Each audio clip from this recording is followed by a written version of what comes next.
ចានេះបងប្អូនត្រីនេះត្រីអីទេខ្ញុំភ្លេចឈ្មោះបាត់ហើយហើយចំណែកត្រីនេះគឺស្តៀងត្រីក្រាញ់ហើយត្រីមួយនេះគឺត្រីដំរីត្រីនេះអត់ភ្លេចទេដោយសារតែចូលចិត្តអញ្ចឹងគឺ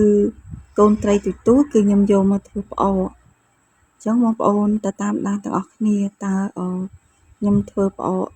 នឹងធ្វើរបៀបម៉េចនេះគឺខ្ញុំធ្វើផ្អកត្រីក្រាញ់ទូចណាបងប្អូនលាយជាមួយកូនត្រីផ្សេងទៀតតែភាគច្រើនជាត្រីក្រាញ់អញ្ចឹងត្រីនេះគឺខ្ញុំបានមកពីស្រែ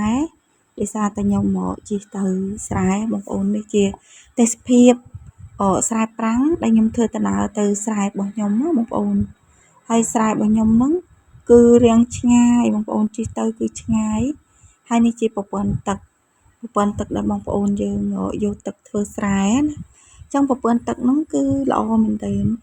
គឺដោយសារតាប្រព័ន្ធទឹកនេះឯងទៅស្រូវយើងអាចដាក់ទឹកបានបើសិនជាយើងអត់មានប្រព័ន្ធទឹកទេ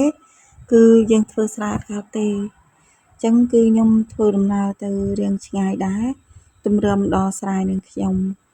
ផ្លូវរបស់គេគឺបែបនេះឯងបងប្អូនគឺរលាក់ណាស់បងប្អូនឃើញនេះគឺជិះទៅរលាក់មែនទែនមិនមែនខ្ញុំកាន់កាមេរ៉ាជឿទេប៉ុន្តែផ្លូវហ្នឹងគឺរលាក់អញ្ចឹងនេះជាទេសភាពនៅរដូវប្រាំងបងប្អូនមិនមែនរដូវវស្សាទេចឹងបងប្អូនមួយចំនួនគាត់អត់ដឹងថានៅរដូវប្រាំងហ្នឹងគេធ្វើស្រែនៅតំបន់ណាខ្លះទេអញ្ចឹងនេះគឺតំបន់ដែលខ្ញុំធ្វើស្រែអញ្ចឹងគឺតំបន់ដែលទឹកទន្លេស្រកទៅគឺយើងចាប់ផ្ដើមធ្វើស្រែហើយនេះជាស្រះដែលខ្ញុំជីកអញ្ចឹងត្រីដែលខ្ញុំបាននៅដើមវីដេអូហ្នឹងគឺបានមកពីស្រះនេះហើយនឹងនៅតាមកន្លុកអីដែលវានៅនឹងស្រែណាតែវីដេអូហ្នឹងគឺបាត់ហើយបងប្អូនខ្ញុំមិនដឹងថាຕົកនៅកន្លែងណាទេវាលុបបាត់ហើយនេះបងប្អូនឃើញដែលដើមឈើយោកហ្នឹងគឺខ្ញុំថតពង្រីកឲ្យបងប្អូនមើលនឹងជាសត្វក្អែកអញ្ចឹងដល់ពេលណាដែលវាឃើញកូនខ្ញុំគាត់អង្គុយរើសត្រីមិញបងប្អូនគឺវាឆ្វែលនេះត្រីដែលឲ្យកូនខ្ញុំគាត់អង្គុយរើសចំណែកត្រីក្រាញ់ខ្ញុំយកទៅលាងហើយត្រីនេះមានត្រីត្អូនត្រីអីណាបងប្អូនហើយត្រីដែលខ្ញុំយកមកលាងនេះមានត្រីប្រហែលមុខនេះដែលខ្ញុំយកមកលាងហើយនឹងមួយទៀតគឺត្រីក្រាញ់ដែលខ្ញុំធ្វើផ្អកនៅដើមវីដេអូណាតែអត់ឃើញវីដេអូដែលខ្ញុំលាងត្រីក្រាញ់ហ្នឹងទេត្រីក្រាញ់ហ្នឹងគឺទូទេបងប្អូនហើយចំណែកត្រីនេះគឺល្អមែនទែនគឺវាធំហើយវាមានតែ4ក្បាលប៉ុណ្ណឹងឯងដោយសារតាវាជាត្រីទន្លេគឺបានយកវាមកលេងពេលដែលវានៅទូចណាទឹកខាស់ត្បូងផ្លូវវាធំគ្រាន់ហើយនេះគឺកូនខ្ញុំគាត់ដើរមើលទេសភាពវាស្រែនឹងគេដើរអីគេទេមកគេមានដើរមើលហើយនៅរដូវនេះគឺបងប្អូនដឹងហើយថាជារដូវប្រាំងអញ្ចឹងគឺវារាំងក្តៅបងប្អូនរាំងក្តៅដោយសារអាកាសធាតុវាអត់មានដូចរដូវវស្សាទេកូនរបស់ខ្ញុំក៏ដើរ